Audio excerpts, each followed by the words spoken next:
आज आपण शिकणार आहोत STS 6वी गणितमधील तिसरा घटक जो आहे पूर्णांक संख्या। यामध्ये आपल्याला संख्या पूर्णांक संख्या कशाला म्हणतात हे शिकायचे आहे।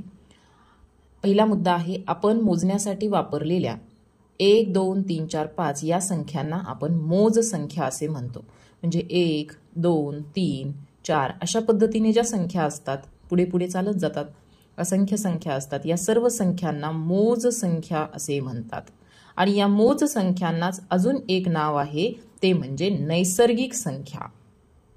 मोज संख्येचेच अजून एक नाव नैसर्गिक संख्या। तर 1 पासून सुरू होणाऱ्या सर्व संख्या या मोज संख्या म्हणून ओळखल्या जातात। यानंतर पुढे दुसरा मुद्दा आहे शून्य आणि नैसर्गिक संख्या। शून्य आणि सर्व नैसर्गिक संख्या मिळून तयार झालेल्या संख्या समूहास पूर्ण संख्या समूह म्हणतात। म्हणजे 1 पासून सुरू होणाऱ्या मोज संख्या असतात तर 0 1 2 3 0 पासून सुरू होणाऱ्या संख्या जर का असतील तर त्या संख्या समूहांना पूर्ण संख्या असे म्हटले जाते।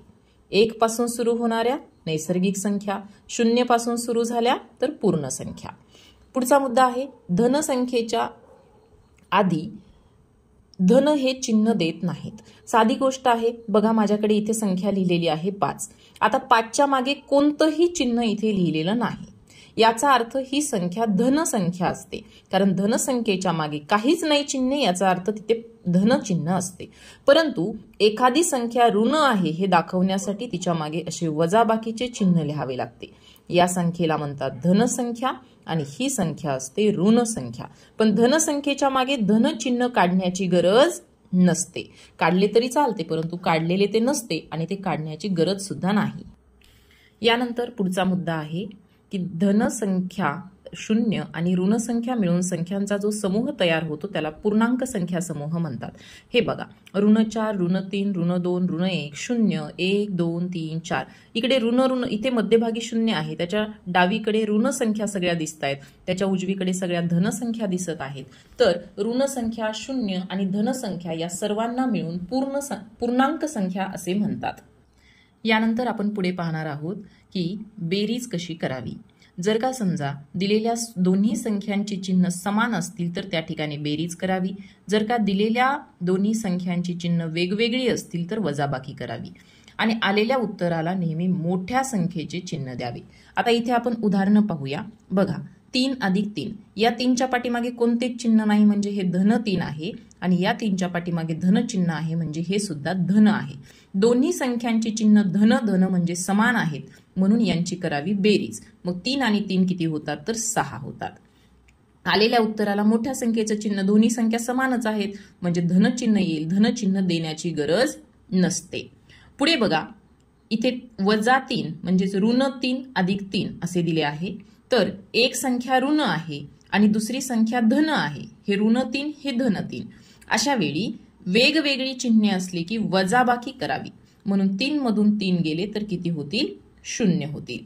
आता 0ला चिन्ह देण्याची गरजच नसते कारण 0 हे धन पण नसते आणि 0 हे ऋण पण नसते।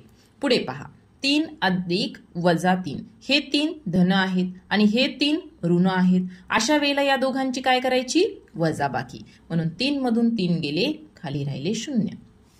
पुढे -3 अधिक -3 हे 3 वजा आहेत आणि हे पण 3 वजा आहेत। दोघांची चिन्ह कशी आहेत समान आहेत म्हणून दोघांची करावी बेरीज आणि मोठ्या संख्येचं चिन्ह द्यावं। आता मोठी संख्या 3च आहे म्हणून याला चिन्ह आले वजाबाकीचे। पुढे पहा हे बघा 6 वजा 4 6 हे कसे आहेत तर धन आहेत, 4 कसे आहेत तर ऋण आहेत।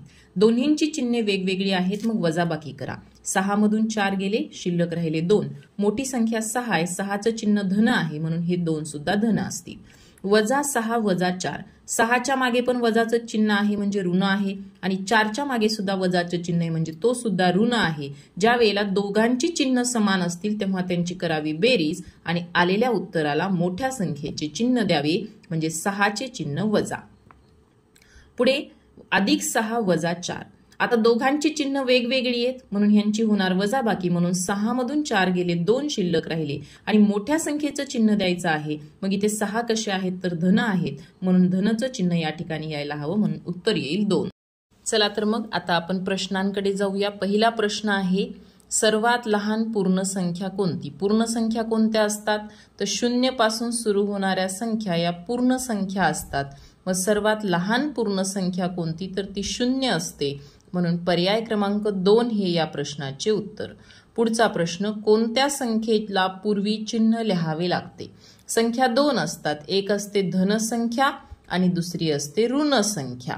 आता धनसंख्येच्या मागे धनचे चिन्ह म्हणजे बेरजेचे चिन्ह देण्याची गरज नसते, परंतु दिलेली संख्या ऋण असेल तर त्याच्या मागे वजाबाकीचे चिन्ह लिहावेच लागते.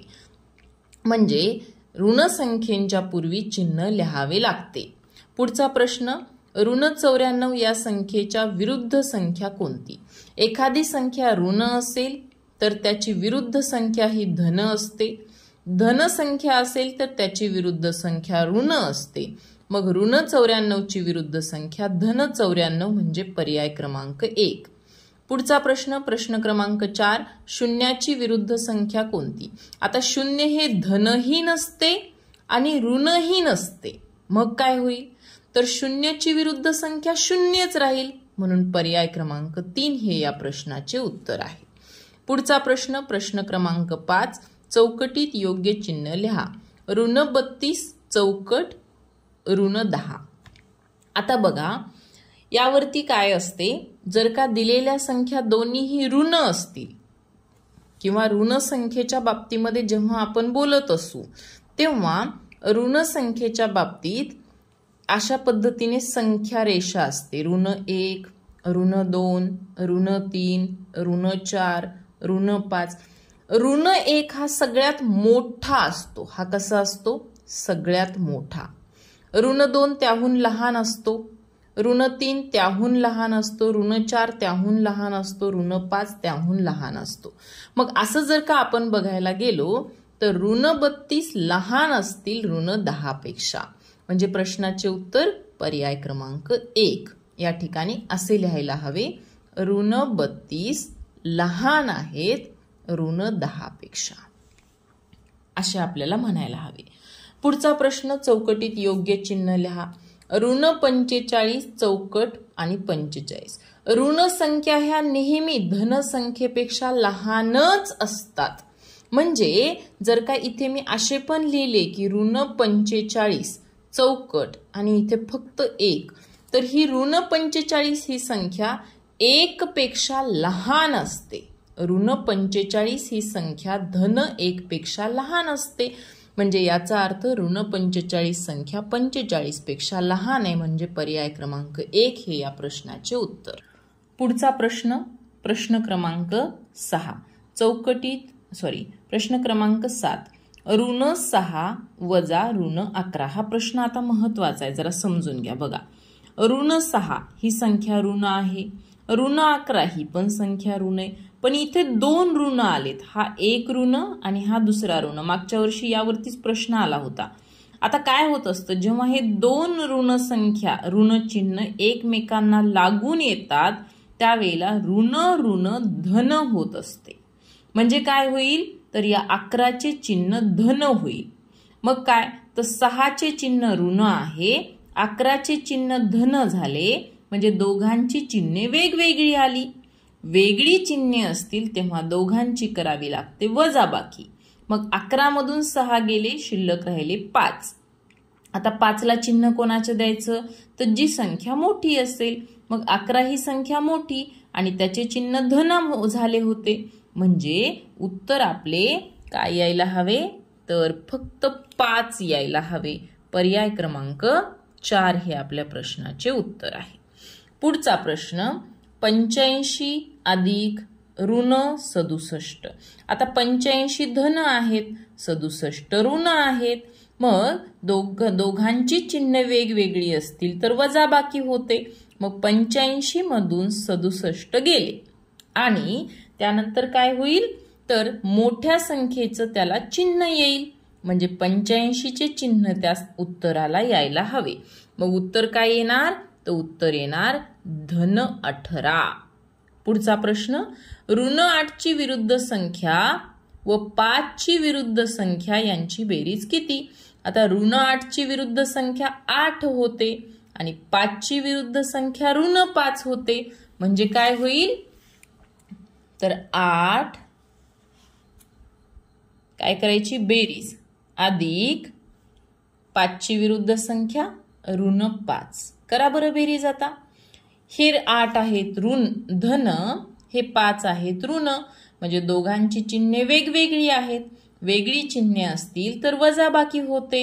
मग 8 मधून 5 गेले, 3 शिल्लक राहिले. मोठ्या संख्येचं चिन्ह द्या. 8 आहेत मोठे म्हणजे 8चे चिन्ह धन, म्हणून याचे उत्तर यायला हवे 3.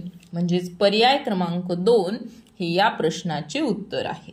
पुढचा प्रश्न 8 ऋण 69 ऋण 15 ऋण 3 ऋण 17 या संख्या उतरत्या क्रमाने मांडल्यास मध्यभागी कोणती संख्या येईल? चला आपण सोडवून बघूया. कोणकोणत्या संख्या सांगितल्या आहेत? 8 ऋण 69 ऋण 15 ऋण 3 आणि ऋण 17 यांना उतरत्या क्रमाने मांडल्यास मध्यभागी कोणती संख्या येईल? उतरत्या क्रमाने म्हणजे मोठ्याकडून लहानाकडे. आता सगळ्यात अगोदर धन संख्या ही सगळ्यात मोठी असते म्हणून 8 पहिल्यांदा घेतले. आता याच्यानंतर 2 नंबरची मोठी कोणती ही तर झाली. यापैकी सगळ्यात मोठी कोण तर ऋण 3 सगळ्यात मोठी आहे. ऋण 3 झाली. आता अजून सगळ्यात मोठी कोण तर ऋण 15 सगळ्यात मोठी आहे.